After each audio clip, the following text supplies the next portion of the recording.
Assalamualaikum warahmatullahi wabarakatuh.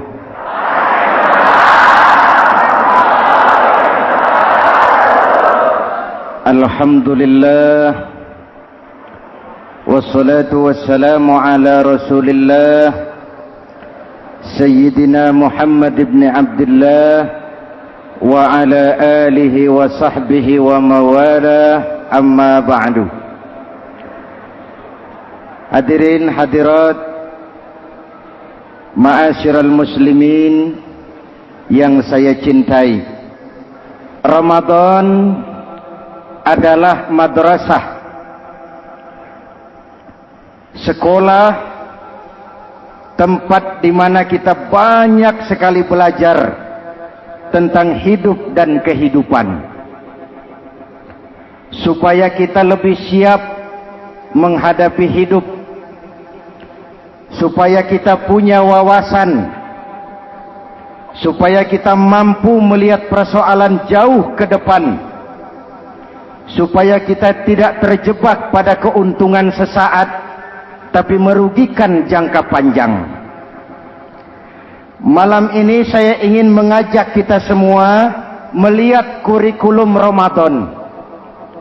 Pelajaran apa yang diberikannya kepada kita?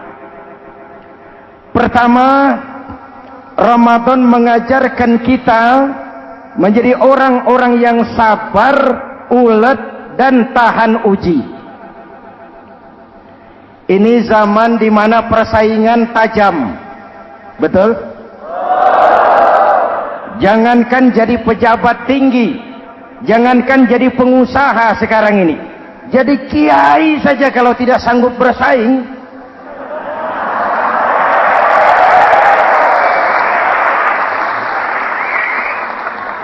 ini bahasa kasar tapi jujur. Karena orang sekarang hidup di zaman banyak pilihan. Akibat persaingan yang semakin tajam, orang sering kehilangan kesabaran. Kepengen cepat kaya, lalu tidak sabar. Makan renten, nipu orang, buka peternakan tuyul,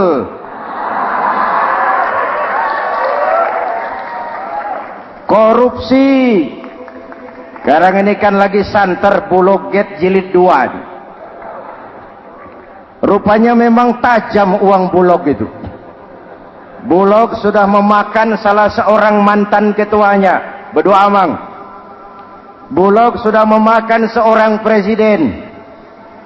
Sekarang Bulog sedang mengarah kepada ketua DPR. Kita lihat hasilnya.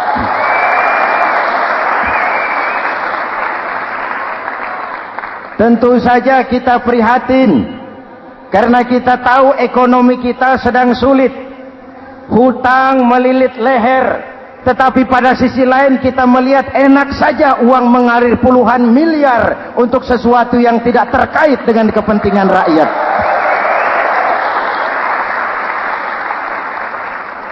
Karena itu puasa mendidik kita sabar, biar lapar melilit perut, biar haus mencekik tenggorokan. Kalau maghrib belum datang, jangan sentuh makanan, jangan ambil minuman, sabar.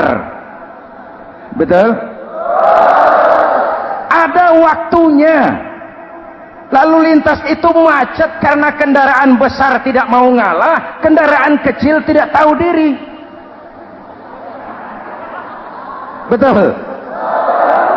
Antrian di pasar kacau karena yang sudah dapat nggak mau minggir, yang di belakang dorong-dorong. Betul? Dimanapun antrian kacau, Bung. Kalau yang sudah dapat mau dapat lagi, yang nunggu kelamaan, akhirnya dorong-dorongan, kacaulah kehidupan sosial. Puasa melatih kita sabar.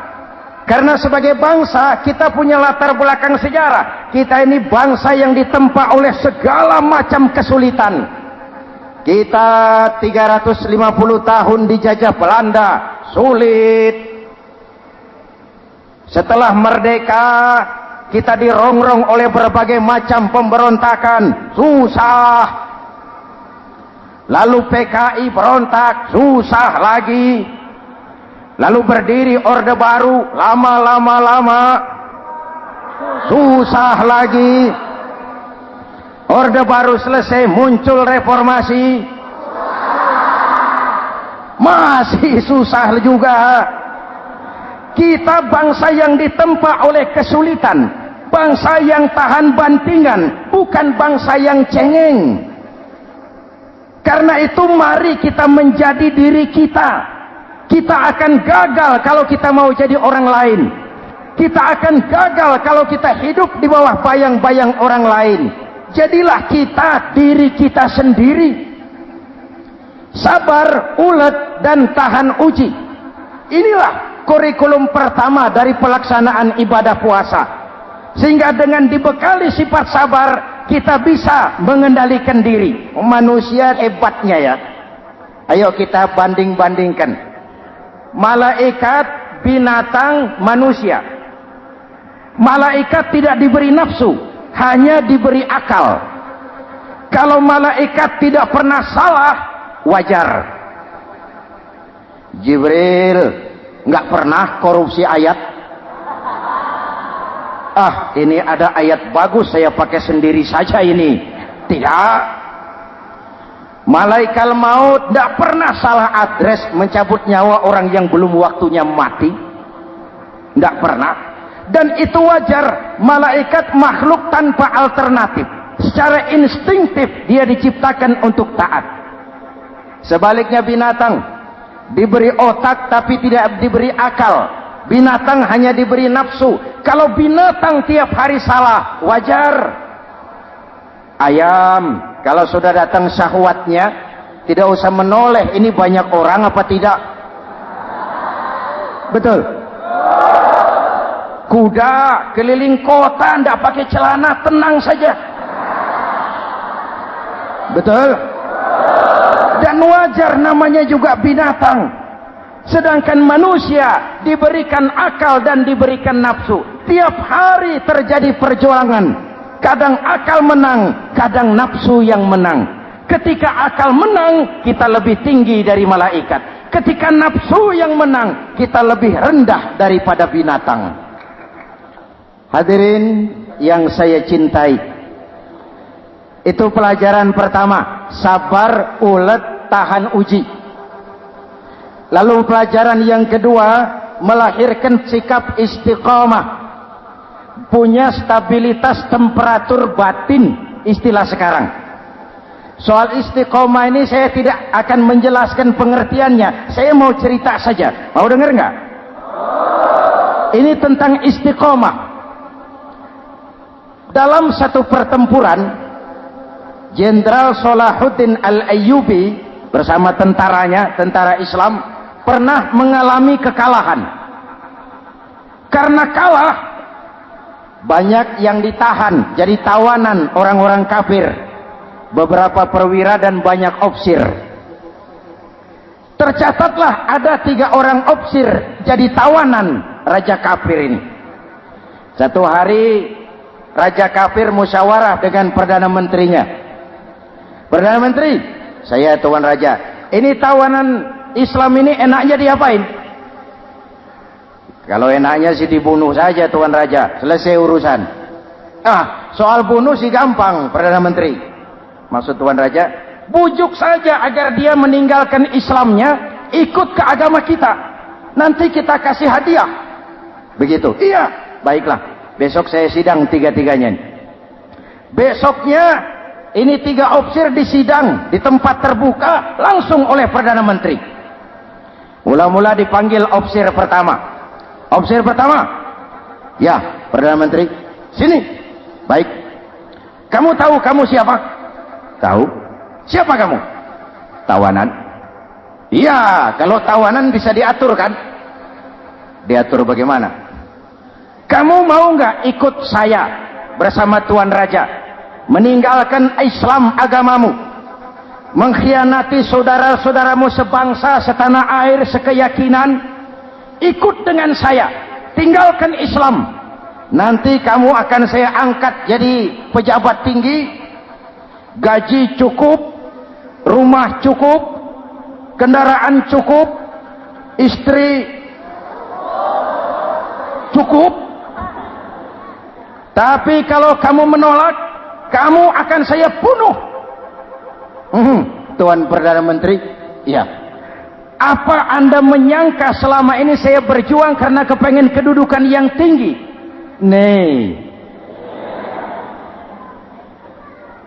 Tuan menyangka saya berjuang ini karena kepengen harta yang banyak, jaminan hari depan yang memadai? Tidak, Tuan Perdana Menteri. Saya tinggalkan keluarga, kampung halaman, sanak famili, handai taulan. Saya jihad karena mengharap ridho Allah Subhanahu wa ta'ala. Tapi sekarang kamu tawanan kan? Itu resiko perjuangan. Kamu tidak mau meninggalkan Islam? Tidak. Kamu akan saya bunuh. Silakan. Kamu tidak takut mati? Tidak. Kamu berani? Dari kemarin. Apa dikira baru sekarang saya berani? Tuan Perdana Menteri, saya berharap memang saat-saat seperti ini bisa saya temukan. Ibadah saya sedikit, sholat saya kurang, puasa saya kurang. Barangkali dengan jihad saya bersimbah darah, mati di tangan Tuhan, Allah akan mengampuni dosa-dosa saya dan saya dapat tiket untuk mencapai keridhaannya.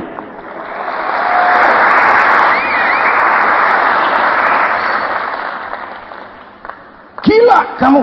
Biarin. Kalau ini Tuan anggap gila, saya bisa berbuat lebih gila dari ini. Saya bunuh kamu. Bunuh. Algojo. Dipancung. Dio. Ini terlepas kepalanya dari badannya, menggeluntung kepalanya ke bawah, jatuh bergelindingan. Itu kepala lepas dari badan, ngaji, baca ayat Quran, sampai Perdana Menteri bingung. Minggir, ini ada kepala ngaji. Ayatnya yang dibaca, ya ayyatuhan nafsul mutmainnah irji'i ila rabbiki radiyatan mardiyah. Wahai jiwa yang tenang, kembalilah kepada Allah dengan diridhoi, masuklah ke dalam golongan hamba-hambaku dan masuklah ke dalam surgaku. Matanya terpejam rapat, bibirnya tersenyum, dia gugur sebagai syahid karena membela keyakinan. Dia istiqamah, tidak goyah oleh tawaran jabatan dan kedudukan yang tinggi.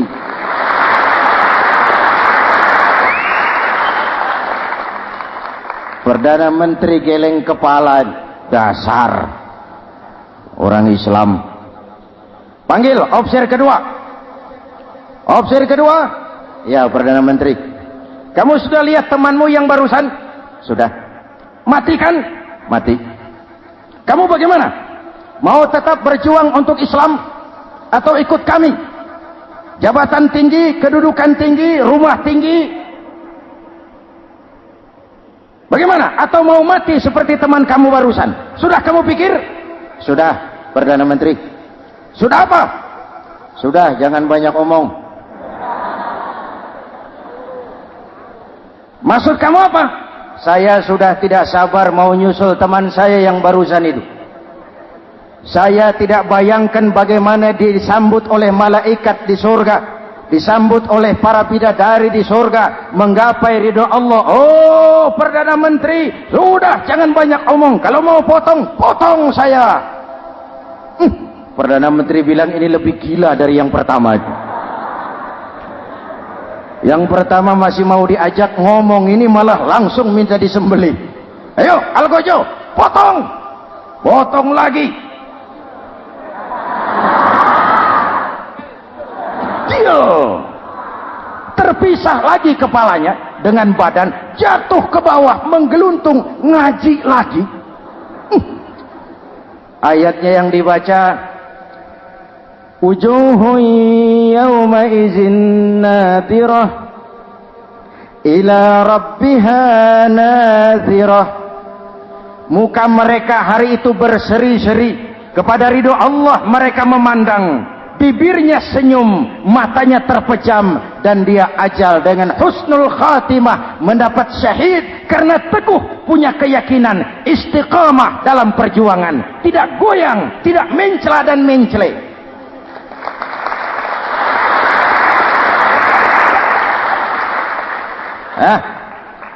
Opsi ketiga, sini. Siap Perdana Menteri. Kamu sudah lihat nasib dua orang teman kamu? Sudah. Mati kan? Mati. Kamu mau seperti dia? Oh, tidak, Perdana Menteri. Saya tidak mau mati. Daripada matikan lebih baik hidup. Kamu mau ikut saya? Mau, Perdana Menteri. Mau. Gaji besar, rumah besar, kendaraan besar, istri.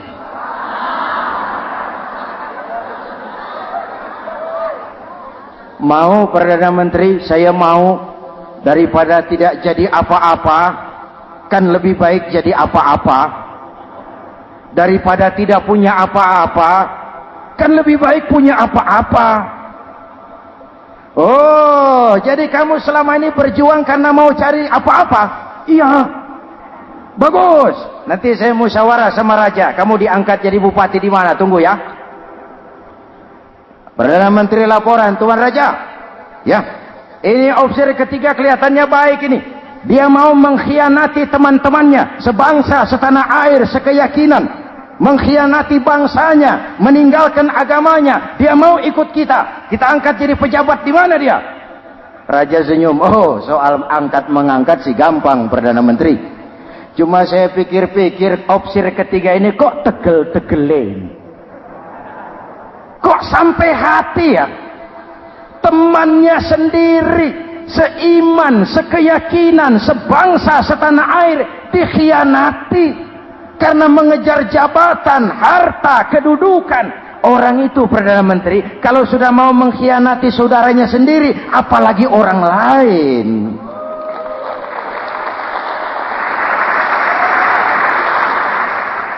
Ini opsi ketiga, ini opsi bejat. Anda bayangkan temannya sendiri dikhianati. Nanti kalau ada kesempatan, kita ditikam dari belakang. Jadi bagaimana Tuan Raja? Malah kalau saya lihat yang dua yang sudah mati itu orang hebat, Perdana Menteri. Punya pendirian, istiqamah. Malah kalau bisa yang dua itu dihidupin lagi. Loh, dihidupin bagaimana Tuan Raja, sudah kadang mati. Jadi bagaimana ya opsi ketiga ini? Bunuh. Buat apa piara benalu jadi duri di kaki nanti? Bunuh. Baik, Perdana Menteri kembali. Opsi ketiga, siap Perdana Menteri. Saya jadi bupati di mana? Bupati. Modar sampean. Loh, saya mau dibunuh. Bunuh. Katanya kalau ikut agama Tuan, meninggalkan agama kami, saya akan jadi pejabat tinggi. Kamu opsi bejat, kamu tidak punya pendirian, saudaramu sendiri seagama kamu khianati, apalagi orang lain, potongan kayak kamu jadi pejabat, rusak negara ini.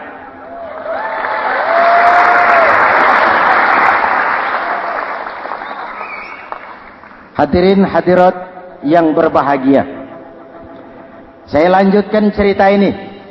Nanti kesimpulan diambil sendiri-sendiri. Jadi saya mau dibunuh, Tuan Perdana Menteri. Ya, kamu mau dibunuh. Tidak jadi pejabat. Tidak. Kamu bejat. Bejat kok mau jadi pejabat.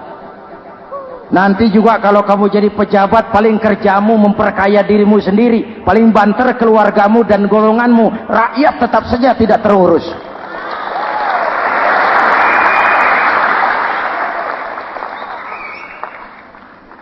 Paling-paling kamu kalau sudah jadi pejabat tinggi, kerjamu cuma membuka, meresmikan, berkunjung. Berkunjung, meresmikan, membuka. Membuka, meresmikan, berkunjung. Lah kapan kamu ngurus rakyatnya? Bejat kamu. Jadi saya dibunuh. Bunuh. Iyalah, kalau mau dibunuh ya saya bunuh. Tapi saya mau Islam lagi ah. Terserah, mau Islam lagi mau tidak, kamu tetap akan dibunuh. Iya, saya mau Islam lagi. Ayo cepat. Iya Pak, saya mau syahadat dulu. Cepat. Iya Pak, asyhadu macet lehernya. Ayo cepat. Iya Pak, asyhadu tidak bisa mengucap syahadat. Ayo cepat. Iya Pak, asyhadu tidak tuntas mengucap syahadat, golok algojo keburu sampai di lehernya.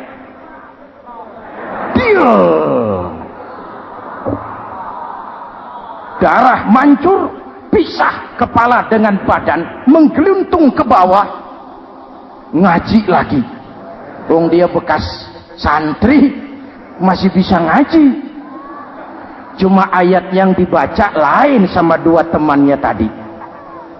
Ayat yang dibaca, afaman haqqa alaihi kalimatul azab, afaman haqqa alaihi kalimatul azab, afa anta tunkizu man finnar. Ini ayat yang dibaca. Orang yang memang sudah dapat vonis akan mendapat azab, bisakah kamu menyelamatkan dia dari neraka? Bertahun-tahun berjuang di bawah bendera Islam untuk kejayaan Islam. Di akhir hayatnya dia tergoda oleh kedudukan dan harta, oleh jabatan dan pangkat. Ia bergeser, imannya rapuh, hilang istiqomahnya, ditinggalkan agamanya, dan dalam keadaan begitu dia mati, dia su'ul khatimah. Na'udzu. Hadirin, apa guna saya ungkapkan ini? Mari kita belajar. Perlu stabilitas temperatur batin. Saya sering katakan, berapa banyak orang waktu di bawah teriak-teriak, berantas korupsi, ganyang korupsi, sikat korupsi, cuma karena belum dapat kesempatan. Begitu dapat kesempatan, korupsinya lebih gila dari yang dia teriaki. Betul? Waktu di bawah rajin baca ayat kursi, dapat kursi, lupa sama ayat. Betul? Betul? Ini yang memerlukan sikap istiqamah, konsisten. Hanya dengan semangat seperti ini, maka kita tidak akan goyah oleh tantangan yang bagaimanapun beratnya. Hadirin yang saya muliakan, Allah berjanji, orang-orang yang beriman kemudian beristiqamah, tatanazzalu alaihimul malaikatu alla takhafu wa la tahzanu, akan turun kepada mereka malaikat seraya berkata, kamu tidak usah takut, kamu tidak usah sedih, Allah akan memberikan pertolongan kepada orang-orang yang istiqamah. Ayo kita tetap istiqamah melaksanakan ibadah hanya kepada Allah Subhanahu wa ta'ala. Nah, yang ketiga, ikhlas.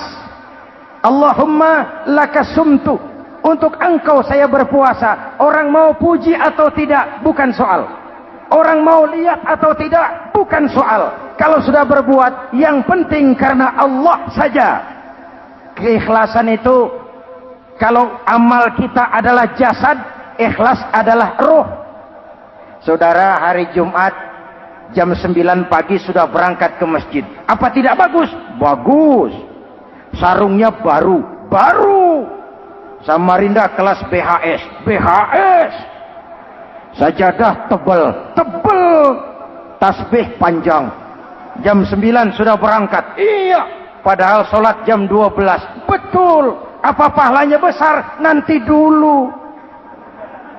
Itu berangkat jam 9 itu maunya apa? Pameran sarung?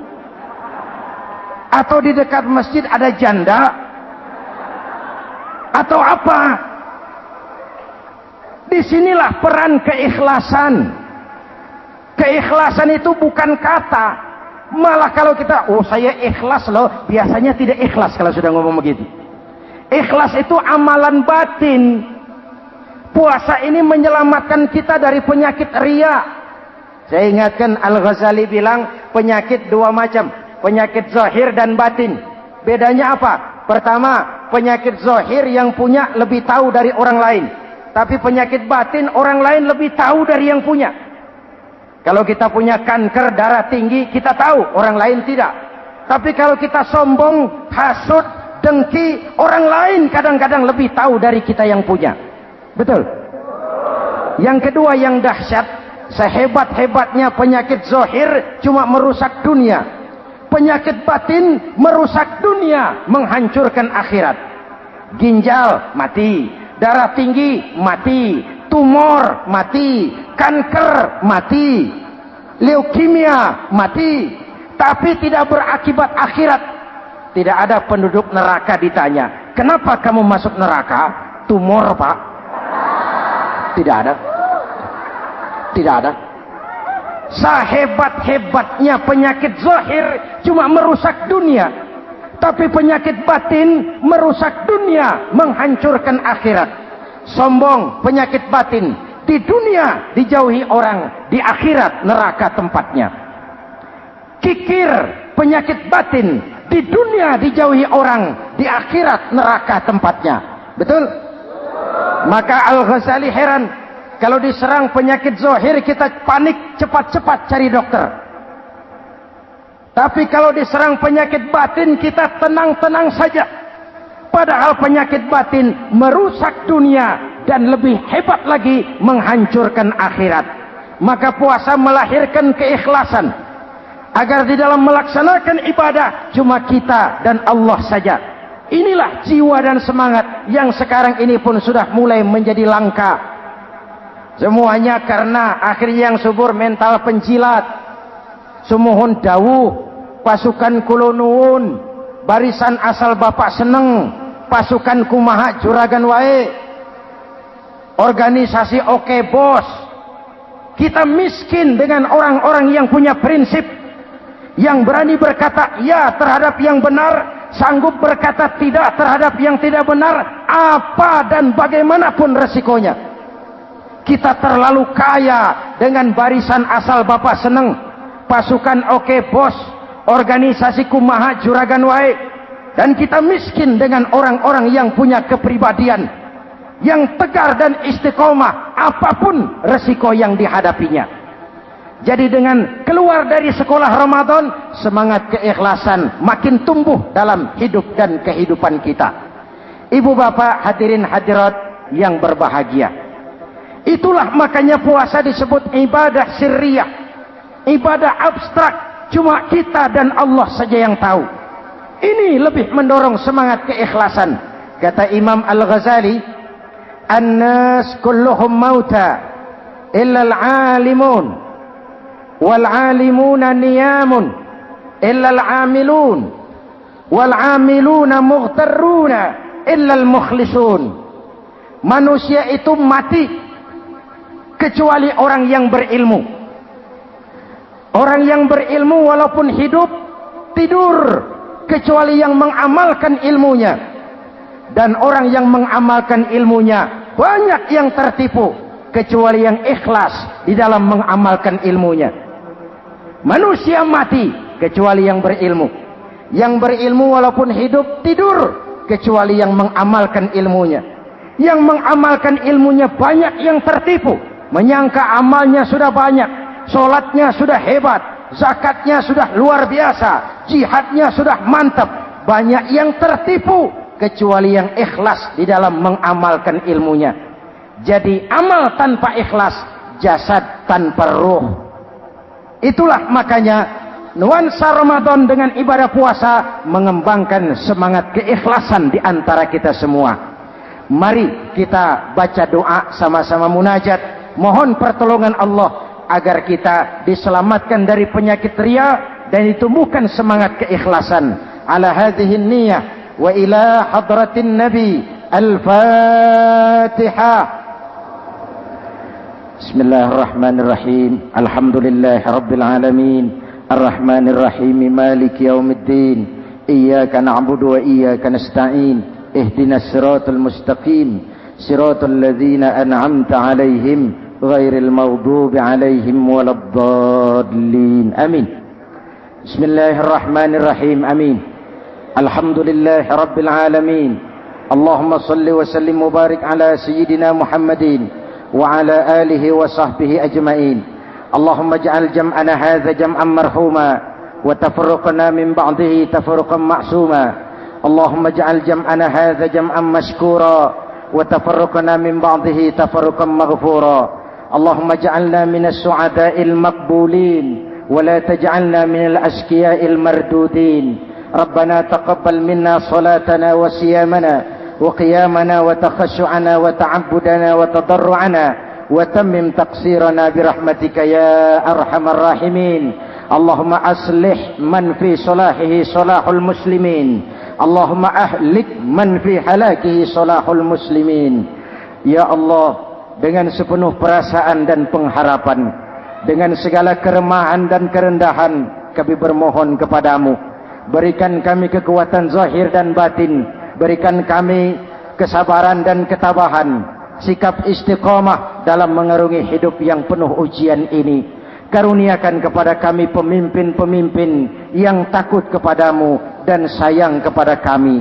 Rabbana hab lana min azwajina dzurriyyatina qurrata a'yun waj'alna lil muttaqina imama.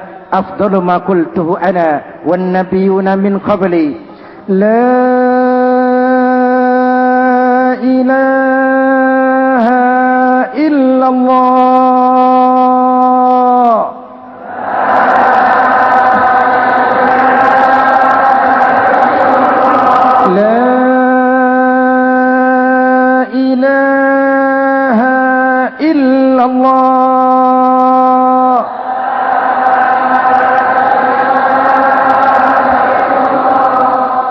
Muhammadur Rasulullah.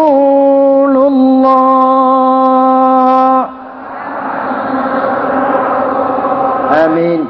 Kalimatu haqqin 'alaiha nahya wa 'alaiha namut wa 'alaiha wa biha nub'atsu insyaallah minal aminin birahmatika ya arhamar rahimin. Sallallahu ala sayyidina Muhammadin wa ala alihi wa sahbihi ajma'in. Ana rabbika rabbil izzati amma yasifun. Salamun alal mursalin walhamdulillahi rabbil alamin. Assalamualaikum warahmatullahi wabarakatuh.